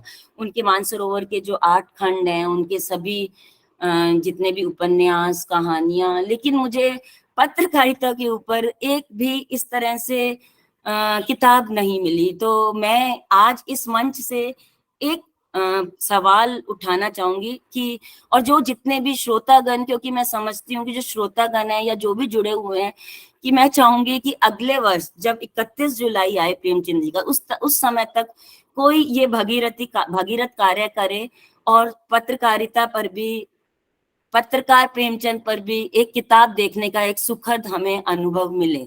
मैं ये एक चाहूंगी। हालांकि जो उनके पुत्र हैं अमृत राय, जब उन्होंने कलम का सिपाही लिखी, उस समय वे जब शोध कर रहे थे तो वो अलीगढ़ और लखनऊ विश्वविद्यालयों में गए, और वहां उनको लगभग 1600 पृष्ठों में प्रेमचंद जी के पत्रकारिता के ऊपर जो बहुत सारा उस विषय पर मैटर मिलता है जैसे, और उसमें से काफी का उन्होंने उल्लेख भी किया है कलम के सिपाही में। मतलब आप ये देखें कि उनके ऊपर 3 प्रेमचंद घर में अमृत राय जी की कलम के सिपाही और मदन जी की कलम के मजदूर, इतनी जीवनियां आई हैं, उनको भी जब हम पढ़ते हैं तो उसमें पत्रकारिता पर उस तरह से खुलकर बातचीत नहीं रखी गई है। तो एक आज इतने सुधी जन जो जुड़े हुए हैं, तो एक आज ये सवाल आता है कि प्रेमचंद जी का जो ये अनछुआ सा पहलू रह गया है, इसको उस पर भी एक पुस्तक तैयार होनी चाहिए। और दूसरी बात मैं जो कहना चाहूंगी कि प्रेमचंद जी की जो पत्रकारिता है वो कभी भी अप्रासंगिक नहीं हो सकती। आज के दौर में भी वो उतनी ही प्रासंगिक है। मैं फिर से कहना चाहूंगी, जिन्होंने पढ़ी है बहुत अच्छी बात है, जिन्होंने नहीं पढ़ी है वो उनकी उस समय की टिप्पणियां, रिपोर्ट्स वगैरह विश्वविद्यालयों की पुस्तकालयों में जाकर और पढ़कर देखें तो आप देखेंगे वो इतनी सटीक हैं, वो आज भी उतने ही प्रासंगिक है। उनके जो मुद्दे हुआ करते थे, मैं पहले भी बात कर चुकी हूँ कि उनके जो मुद्दे हुआ करते थे वो इतने ज्वलंत हुआ करते थे, इतनी मर्मस्पर्शी हुआ करते थे। और सबसे बड़ी बात यह है कि आप सोचें कि उस हंस का कितना प्रभाव रहा होगा कि जब 1936 में उनकी मृत्यु होती है, उसके बाद शिवरानी देवी, और अगर मैं गलत नहीं हूं तो उनके साथ शायद जैनेन्द्र कुमार जी ने मिलकर उसको कुछ समय तक चलाने का प्रयास किया, और उसके बाद में वो बंद हो जाता है। लेकिन उस हंस की मन में, साहित्यकारों के, पाठकों के मन में एक जो छवि थी और एक जो स्मृति थी, वो इतनी गहरी छाप लिए हुए थी कि 1986 में राजेंद्र यादव जी वो हंस पत्रिका को फिर से शुरू करते हैं, और 2013 में उनकी मृत्यु तक वो उसे चलाते हैं, और बाद में रचना यादव जी उसका कार्यभार संभालती है, और जहां तक मेरा ख्याल है अभी भी हंस पत्रिका, मासिक पत्रिका छप रही है। और एक बहुत अच्छे प्रसिद्ध कहानीकार हैं संजय शाही जी शायद इस समय उसके संपादक हैं। तो बस मैं इसी के साथ अपनी बात खत्म करना चाहूंगी कि अगले वर्ष अगर हमें मिलने का मौका मिलता है तो हमें एक पुस्तक पत्रकार प्रेमचंद के रूप में भी अपनी जो पुस्तकालय है उसमें देखने को मिलनी चाहिए। धन्यवाद। बहुत बहुत धन्यवाद कविना जी। आपने जिस तरह से प्रेमचंद को व्याख्यायित किया, सरस्वती प्रेस के माध्यम से, उन आर्थिक संकटों के बावजूद अपनी पत्रिका के प्रकाशन को किया। हालांकि उन्हें उम्मीद थी कि जमाना और जागरण और हंस के प्रकाशन के बाद शायद प्रेस की स्थिति कुछ अच्छी हो, लेकिन बहुत ज़्यादा सफल हो नहीं पाए। और ये सही है कि जब उन्होंने, न सिर्फ प्रेमचंद जी ने बल्कि उस दौर के अधिकांश पत्रकारों ने अपने पत्रों को उसी वत्सल भाव से सींचा है, और यही कारण है कि उस वात्सल्यता के कारण जो कुछ लिखा उन्होंने अपने पत्रों में, उसका असर दूर तक हुआ और बड़ा प्रभावशाली हुआ। जो भी आप नाम लें, हर एक के साथ इस तरह के कहानी किस्से जुड़े हुए हैं। लेकिन जो आपने बात कही कि पत्रकार प्रेमचंद पे किताबें नहीं आई हैं, केवल आपकी सूचनार्थ हो सकता है। दो आपके किताबें हैं सर, 2 किताबें हाँ। मेरे ध्यान में हैं। एक तो लेकिन डॉक्टर रत्नाकर पांडे की हाँ है, जी, हाँ जी, रत्नाकर पांडे जी की, और शायद किताब है। गोयनका जी ने भी कुछ काम किया गोयनका है जी ने तो बहुत काम किया है उस पर। उनका तो, बल्कि मेरी तो इच्छा भी थी कि उनको भी बुला पाते, लेकिन मैं नहीं कर पाया संपर्क। और लेकिन गोयनका सर जी को काम करने की मुझे जरूरत और अधिक महसूस हुई। हाँ कर सकते हैं, लेकिन रत्नाकर पांडे जी ने बड़ा महत्वपूर्ण काम किया है। और मुझे जहां तक याद है, उस समय जो उपराष्ट्रपति थे शायद शंकर दयाल जी, उन्होंने हाँ जी, उनकी पुस्तक, अनिल जी को शायद याद हो, उन्होंने उस पुस्तक का विमोचन किया था। और पत्रकार प्रेमचंद हंस, इसी पे करके उनकी पूरी पुस्तक प्रकाशित हुई है। इसके अलावा भी प्रयोग किए गए हैं, तो बिल्कुल अछूता नहीं है, लेकिन शोध की संभावनाएं तो हमेशा रहती हैं। और गोयनका जी का जितना मैंने पढ़ा, तो कुछ मुद्दों पर विवाद भी है। जैसे मैं जब देख रहा था कल परसों में इस विषय पर, तो कुछ ऐसे भी मुझे रेफरेंसेस मिले कि लास्ट ईयर सोशल मीडिया पे काफी बहस चली, इनकी उस आर्थिक विपन्नता को लेकर भी बहस चल रही है, और यहाँ तक कहा गया कि वो स्थिति नहीं है, वो अध्यापक थे। तो कई तरह के अब हमारे यहाँ इस तरह के दौर आते हैं जब ये चर्चाएं होती हैं। लेकिन ठीक है, इसी बहाने हम उस लेखक के, उस रचनाकार के विविध पक्षों को कहीं ना कहीं महसूस करते हैं। लेकिन ये भी सही है कि जब 1912 में प्रेमचंद को प्रस्ताव मिलता है एक पत्र के संपादन का, जो कि सरकारी नौकरी में थे, तो उन्होंने मना कर दिया कि मैं संपादन नहीं करूंगा। उसके बाद 2018 में फिर एक सरकारी पत्रिका के संपादन का प्रस्ताव मिलता है, तब उन्होंने कहा कि मैं सरकारी पत्रकार नहीं बनना चाहता। तो प्रेमचंद के जीवन के बहुत सारे ऐसे किस्से हैं। काश हम दुर्गा प्रसाद जी से जुड़ पाए। उनको मैंने संदेश भी किया है, लेकिन जवाब आया नहीं है। ये दुर्गा प्रसाद जी मेरी बात सुन रहे हो और जुड़ सकते हैं, अपनी कुछ बात कह सकते हो, तो आमंत्रित हैं। नहीं तो ये सत्र खुला है चर्चा के लिए। बहुत सारे मित्रों ने यहाँ हैंड रेस किया है, तो मैं उन्हें भी आमंत्रित करूंगा कि वे अपनी बात करें। दुर्गा प्रसाद जी सुन रहे हैं आप? चलिए, मुझे लगता है कि हम वंचित रहेंगे, क्योंकि फोन पे तो उन्होंने मुझे कुछ बातें बताई थी, तो मैंने उनसे कहा कि विस्तार से आपको हम वेबिनार में सुनेंगे, लेकिन लगता है कि उस ग्रामीण क्षेत्र में शायद तकनीकी व्यवधान है, तो हम नहीं जुड़ पा रहे हैं। तो हमारे बहुत सारे मित्रों ने हैंड रेस किया है, तो जो भी अपनी बात शुरू करना चाहें। दयानंद जी, दयानंद कातियान जी।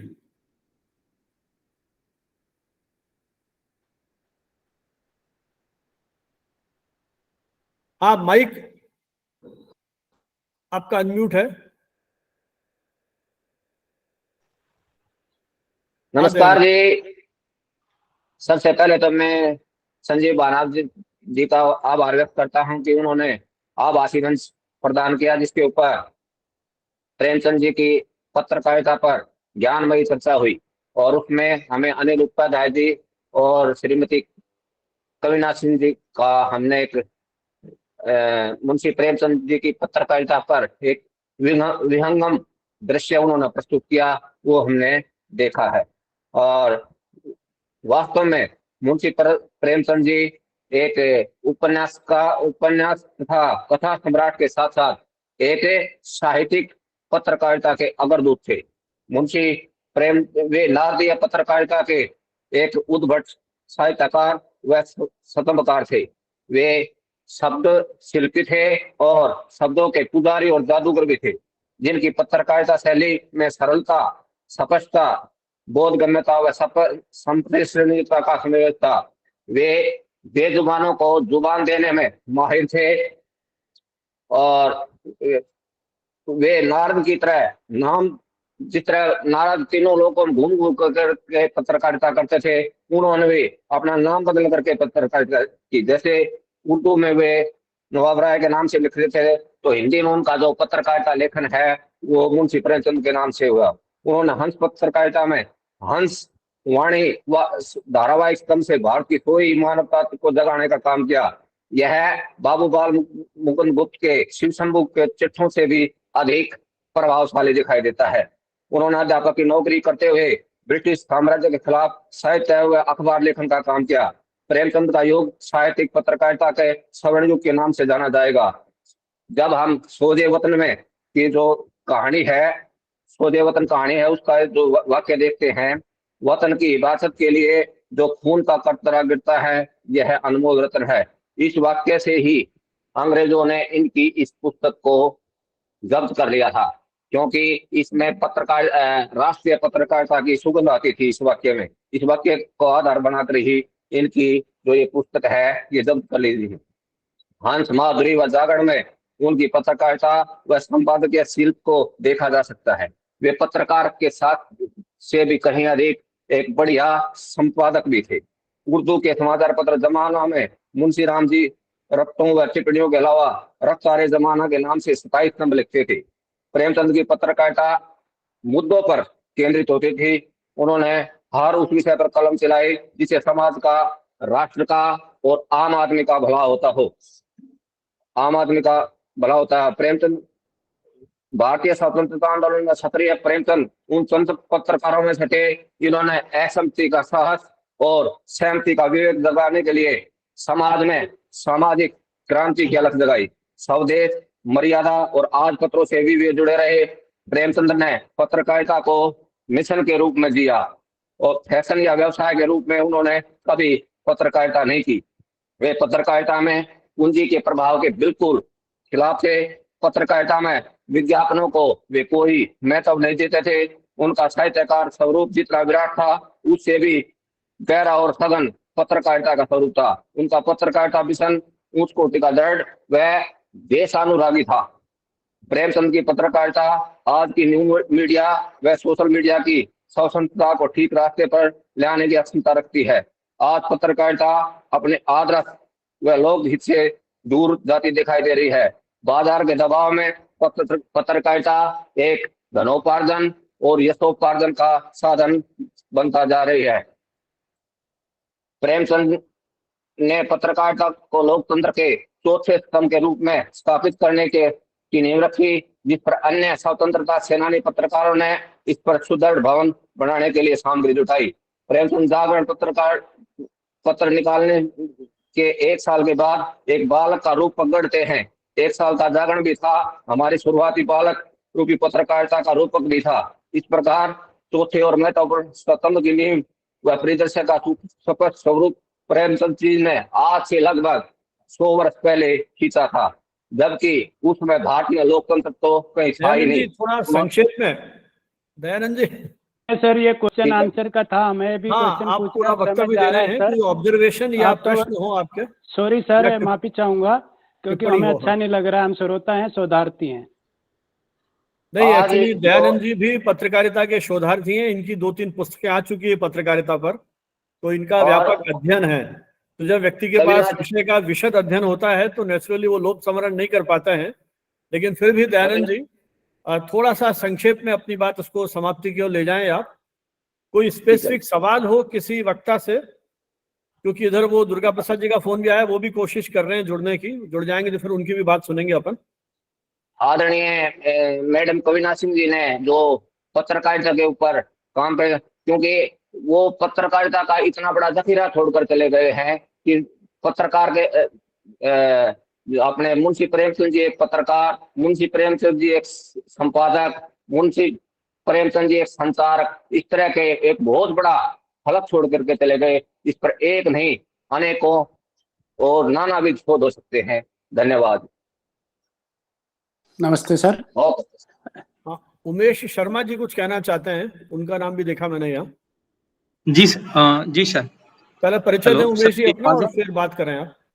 हाँ, सभी गुरुजनों को मेरा प्रणाम। मेरा नाम उमेश शर्मा है। मैं महात्मा गांधी अंतर्राष्ट्रीय हिंदी विश्वविद्यालय का पीएचडी शोधार्थी हूँ। मेरा एक प्रश्न है Anil sir, professor Anil sir से। मेरा प्रश्न है सर कि हम लोग ने पत्रकारिता की पढ़ाई की है और जिस तरह से हमने देखा है कि जो आने वाली पीढ़ी है उनको कहीं प्रेमचंद के विषय में, मुझे लगता है, ये मैं अपने व्यू बता रहा हूँ, मुझे लगता है कि आने वाले पीढ़ी को प्रेमचंद के संबंध में, उनके पत्रकारिता के संबंध में कम पढ़ाया जाता है। कम इसलिए क्योंकि सिलेबस में बहुत कम है। बहुत सी यूनिवर्सिटियों के सिलेबस में, आज आप प्राइवेट यूनिवर्सिटियों की भी बात करें तो उनके सिलेबस में प्रेमचंद की पत्रकारिता दिखाई नहीं पड़ती है। हमारे बहुत से ऐसे हिंदी संस्थान भी हैं जहां पत्रकारिता में गणेश संगत विद्यार्थी को पढ़ाया जाता है, गांधी जी को की पत्रकारिता को पढ़ाया जाता है, लेकिन मुंशी प्रेमचंद की पत्रकारिता पे अधिक ध्यान नहीं दिया गया है। सर, इस पे मेरा थोड़ा सा। चालू कर रही है। जी सर।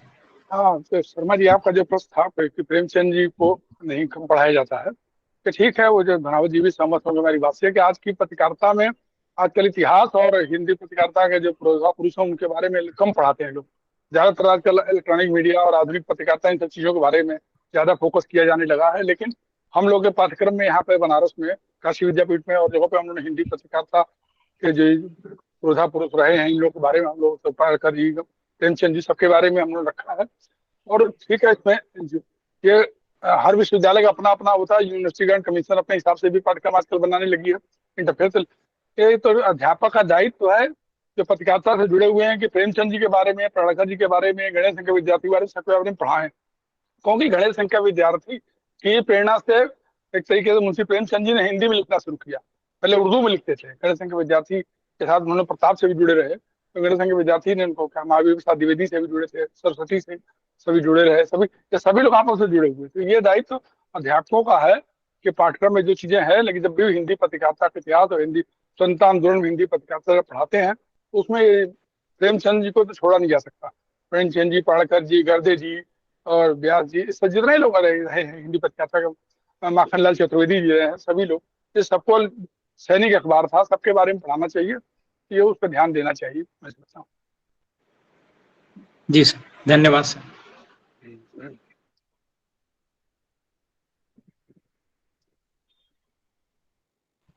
नमस्ते सर। नमस्ते मैडम। मैं जयवीर सिंह सुधारती पुणे से बोल रहा हूँ। मैं भक्तिकाली हिंदी साहित्य में गुरु शिष्य का समाजशास्त्र अध्ययन पर शोध कार्य कर रहा हूँ। तो मैं प्रेमचंद मुंशी जी की कौन सी पुस्तक का संदर्भ ले सकता हूँ समाजशास्त्रीय अध्ययन के आधार पर? मुझे एक दो पुस्तक के नाम सुझाएं तो धन्यवाद।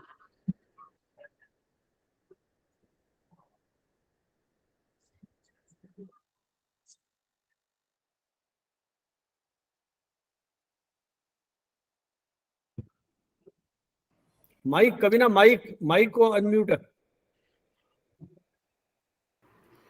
जयवीर जी, शायद आपने मुझसे ये प्रश्न किया है। आदरणीय। हाँ, तो ऐसा है कि मैं तो अभी यू विल वंडर कि मैंने लगभग एमए के 23 साल बाद अभी नेट की परीक्षा दी, और मैं पहले पत्रकारिता से जुड़ी हुई थी, शिक्षण से इसी वर्ष से जुड़ी हूँ। और मुझे लगता है कि आपका जो समस्या का समाधान भानावत सर ज्यादा अच्छे से कर पाएंगे, तो मैं ये प्रश्न उनकी तरफ भेज रही हूँ। देखिए, ये जयवीर जी, आपने पूछा ना सवाल, ये किसने, जयवीर आपने पूछा ना सवाल, किसने पूछा है? हाँ जी, मैंने पूछा है। हाँ जयवीर जी, पहले तो मैं बता दूं, जयवीर जी पूना से हमारे साथ जुड़े हैं और हमारे नियमित प्रतिभागी हैं, वेबिनार्स में अक्सर जुड़ते हैं। जहां तक प्रेमचंद के समाजशास्त्री पक्ष के अध्ययन का बात है, तो मैं तो आपसे सजेस्ट करूंगा कि बजाय किताबों के आप प्रेमचंद का जो पत्र है ना, आपको जहां तक मेरी जानकारी है, भोपाल में माधवराव सप्रे स्मृति समाचार पत्र संग्रहालय है, जहां पे विजय दत्त श्रीधर उसके संस्थापक हैं।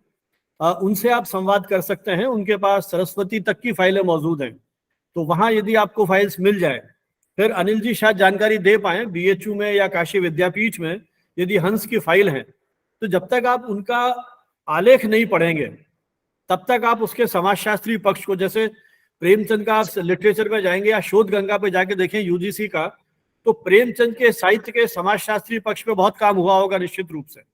आप उनको पढ़ सकते हैं अपना एक कॉन्सेप्ट क्लियर करने के लिए, ठीक है।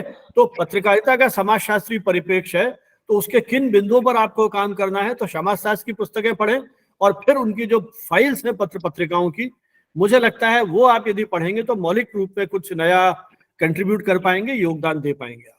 ठीक है। हाँ, तो अब हमारे साथ हाँ दुर्गा प्रसाद जी जुड़ गए हैं, तो अनुरोध करूंगा उनसे कि वो जो भी संस्मरण है, मैंने 2-3 बार बुलाया लेकिन तकनीकी व्यवधान के कारण संभव नहीं हो सका, तो आप किसी दूसरे नाम से जुड़े हैं। तो हाँ श्रीवास्तव जी। नमस्कार। नमस्कार जी, आप शुरू करें अपनी बात। परिचय में आपका करा चुका हूं विस्तार से। अच्छा ठीक है जी। दोस्तों, आज मुंशी प्रेमचंद जी के पत्रकारिता के संबंध में और उनके योगदान के संबंध में आप लोगों ने विस्तृत चर्चाएं की। मुंशी प्रेमचंद जी ने पत्रकारिता के संबंध में मर्यादा, जागरण, हंस, अनेक पत्र पत्रिकाओं में उन्होंने काम और संपादन का कार्य किया। लेकिन प्रेमचंद जी के समय जो पत्रकारिता थी, एक प्रकार से धारदार नहीं थी। प्रेमचंद जी ने पत्रकारिता के परिप्रेक्ष्य में धारदार तरीके से सामाजिक कुरीतियों के खिलाफ, भ्रष्टाचार के खिलाफ, अत्याचार के खिलाफ, रूढ़वादी मान्यताओं के खिलाफ, सांप्रदायिकता के खिलाफ इतने जोरदार तरीके से अपने पत्रिकाओं में के माध्यम से लिखने का काम किया, जो कि एक स्वर्णिम काल की शुरुआत उनके द्वारा पत्रकारिता के परिप्रेक्ष्य में किया गया। और प्रेमचंद जी ऐसे साहित्यकार थे कि जिस काल में राजा रानी की कहानियां सुनाई पड़ती थी और यही सब लिखा जाता था, लेकिन प्रेमचंद जी ने जब अपना कलम चलाना शुरू किया तो उन्होंने समाज के गरीब से गरीब लोगों को अपना पात्र बनाया और उनके उस गरीब के अंदर इतना उत्प्रेरक का काम किया, एक मनोवैज्ञानिक तरीके से, कि उनको आत्मशक्ति प्रदान करने का काम किया।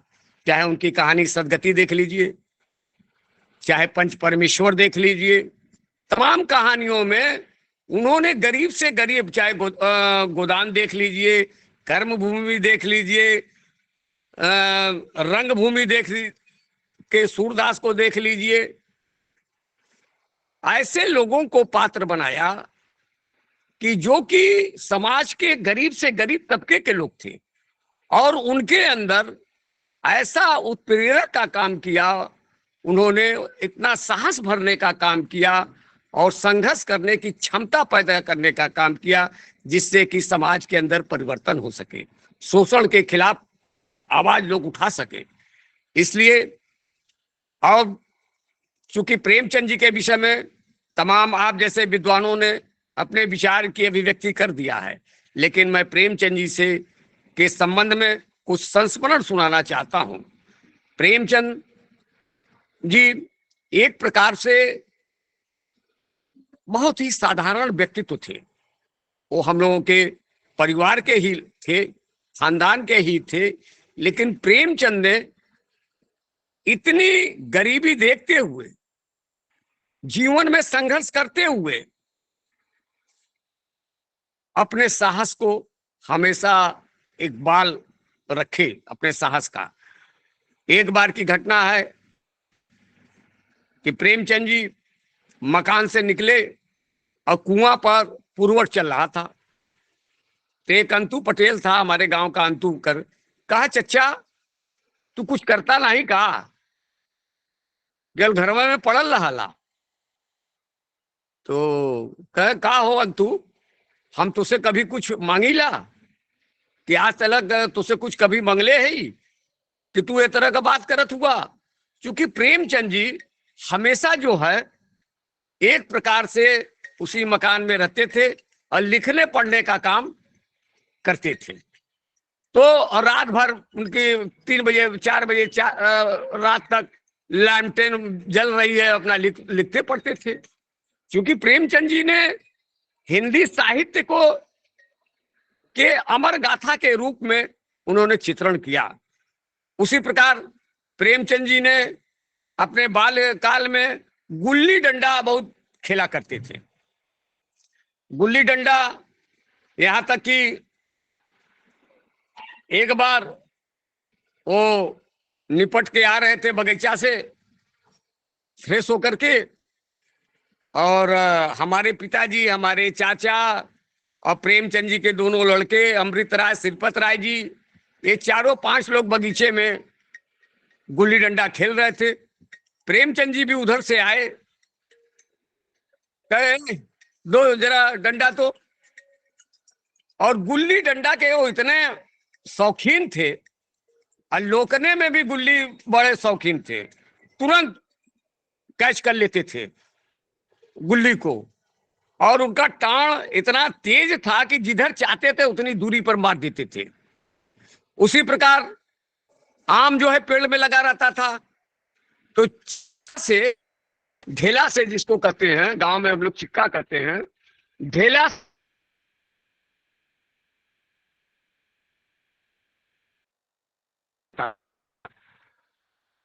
का मतलब है कि प्रेमचंद जी महामानव थे। और एक प्रकार से प्रेमचंद जी, कुछ लोग साहित्यकार कहते हैं, कुछ लोग पत्रकार कहते हैं, लेकिन जो मेरी अपनी समझ है, मैं उनको एज ए बहुत बड़ा मनोवैज्ञानिक मानता हूं। क्योंकि जिस प्रकार से फ्रायड ने, थॉर्नडाइक ने मानवीय संवेदनाओं का गहन अध्ययन किया, उसी प्रकार से प्रेमचंद ने भारतीय परिवेश में महामानव की सूक्ष्म से सूक्ष्म उनका मनोवैज्ञानिक अध्ययन किया, और उनके समस्याओं को कहानी के माध्यम से, साहित्य के माध्यम से चित्रण करने का काम किया। और एक प्रकार से वह बहुत ही बड़े मनोवैज्ञानिक थे, क्योंकि उन्होंने मानवीय संवेदनाओं का जिस प्रकार से जीता जागता चित्रण हर उपन्यास, कहानी, साहित्य में किया है, वह आज तक कोई भी नहीं कर पाया है। इसलिए मैं मुंशी प्रेमचंद जी को और अपने गांव की तरफ से, लमही की तरफ से जितने लोग इस पर चर्चा में भाग ले रहे हैं, मैं उनको उनका खैर मकदम करता हूं और अभिनंदन करता हूं। और आज आवश्यकता इस बात की है, आप लोगों से भी मैं निवेदन करूंगा कि इस विरासत को बचाने के लिए भी आप लोग वेबिनार के माध्यम से सरकार पर दबाव बनाने का काम करें।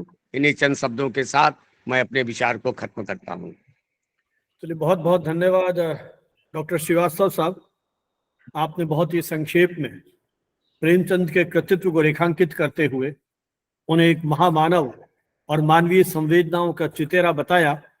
निश्चय ही प्रेमचंद ने अपने दौर में व्याप्त विषमताओं, कुरीतियों और अंग्रेजी सरकार के उस दमन चक्र के खिलाफ पूरी निर्भीकता और साहस के साथ कलम चलाई।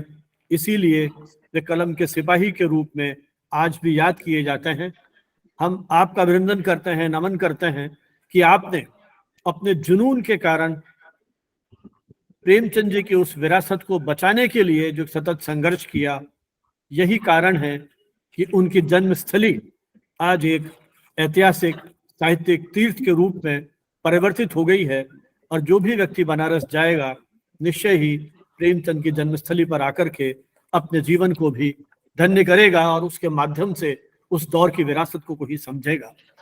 2-1 दिन पहले जब मेरी बात हो रही थी अनिल जी से, तब बात आई थी कि मुंशी नाम कहाँ से जुड़ा प्रेमचंद जी के उसमें। तो वस्तुतः जब वो हंस का प्रकाशन करते थे तो संपादक के रूप में कन्हैयालाल मुंशी को भी जोड़ा गया। कालांतर में वो मुंशी उनके नाम के साथ जुड़ गया तो मुंशी प्रेमचंद हो गए। तो ये भी जीवन में देखिए कैसे कैसे प्रसंग होते हैं, कभी घनपत राय, कभी नवाब राय, कभी प्रेमचंद, कभी मुंशी प्रेमचंद। लेकिन लेखन उनके एक तरह से जीवन का पर्याय था। अंतिम सांस तक वो कहीं न कहीं चिंतन मनन करते रहे। हंस के माध्यम से इस देश की जनता को जागरूक करने का जो एक अनोखा संकल्प उन्होंने लिया था, उसकी पूर्ति के लिए वो लगे रहे। निश्चय ही ऐसे महामानव के प्रति हमारी भी हार्दिक श्रद्धांजलि है। हम प्रश्न उत्तर का सिलसिला उस समय कर रहे थे, क्योंकि मुझे लगता है किसी भी चर्चा की सार्थकता तभी है जब उस पर एक व्यापक परिसंवाद भी हो और सभी अपनी बात भी कह सके। तो वापस उस सत्र को अपन प्रारंभ करते हैं। यदि कोई मित्र अपना कुछ बात कहना चाहें तो अपना माइक ऑन करें, वीडियो ऑन करें और अपने परिचय के साथ संक्षेप में कोई आपकी टिप्पणी या सवाल हो, कोई संस्मरण हो तो आमंत्रित है। मेहंदी जी, हाँ, क्योंकि मैंने श्रीवास्तव साहब से पूछा था कि काश कोई रिकॉर्डिंग मिल जाती प्रेमचंद जी की आवाज की, क्योंकि जब हमने अभी एक public service broadcasting day celebrate किया था, जब वो महात्मा गांधी पहली बार आकाशवाणी गए थे, तो मुझे गांधी जी का वो संबोधन मिल गया जब उन्होंने 12 नवंबर सन 47 को, वो तो पहली और अंतिम बार गए थे आकाशवाणी। तो मेरे मन में उठा क्या पता कहीं परिवार में ऐसा कोई, हालांकि सन 36 तक तकनीक इतनी उन्नत नहीं थी कि हम इस तरह की रिकॉर्डिंग रख सकें, लेकिन फिर भी कभी कभी चमत्कार होते हैं कि शायद कहीं उनकी वाणी मिल जाती, तो लेकिन वो खैर उपलब्ध नहीं हो पाई। लेकिन कोशिश करेंगे, क्योंकि आकाशवाणी जो है 1927 में शुरू हो गई थी। पता नहीं उस समय के जो प्रोड्यूसर्स थे उन्होंने तत्कालीन साहित्यकारों की आवाज को संग्रहालय में रखा है कि नहीं रखा है। तो दिल्ली में जो मेरे कुछ मित्र हैं उनसे मैं कोशिश करूंगा कि उनके संग्रहालय में यदि कोई ऐसी रिकॉर्डिंग होती है, तो जैसा कविना ने अपेक्षा की थी कि कोई पुस्तक प्रकाशित हो, तो कोशिश करेंगे उस दिशा में कहीं छोटा सा विनम्र योगदान अपना भी इस वेबिनार के माध्यम से हो सके। कोई मित्र कुछ कहना चाहे तो आमंत्रित है, नहीं तो आभार प्रदर्शन के साथ अपन इस सत्र की समाप्ति करते हैं। मुझे लगता है कोई सवाल जवाब नहीं है, तो चलिए इसी वक्तव्य के साथ मैं सबसे पहले तो आभारी हूं हमारे तीनों वक्ताओं का, प्रोफेसर अनिल उपाध्याय, डॉक्टर दुर्गा प्रसाद श्रीवास्तव और श्रीमती कविना सिंह का, कि उन्होंने समय निकालकर इस विषय पर हम सभी को संबोधित किया और इसके माध्यम से प्रेमचंद की पत्रकारिता पर आज के दिन कुछ सोचने चिंतन करने के लिए हमें एक उर्वर भूमिका प्रदान की। मैं आभारी हूं हमारी इस पूरी टीम का, जो समय समय पर, कुछ श्रोता तो हमारे जो प्रतिभागी नियमित रूप से कई वर्षों से लगातार जुड़ रहे हैं, वस्तुतः उनका यह स्नेह सम्मान ही हमारा उत्साहवर्धन का आधार है। एक निवेदन और है, चैट बॉक्स में मैंने अपडेट किया है, जो मित्र रेगुलर इंफॉर्मेशन चाहते हैं वो हमारा व्हाट्सएप ग्रुप ज्वाइन करें, उसका लिंक मैंने दिया है। एक अनुरोध ये भी है कि हमारा यूट्यूब का चैनल, जिसमें अब तक 751 हमारे सब्सक्राइबर हो चुके हैं और केवल वेबिनार्स के लगभग 162 वीडियोस हैं मीडिया से जुड़े हुए विषयों पर, लेकिन केवल वेबिनार के लगभग 150 घंटे की रिकॉर्डिंग हम अब तक अपलोड कर चुके हैं।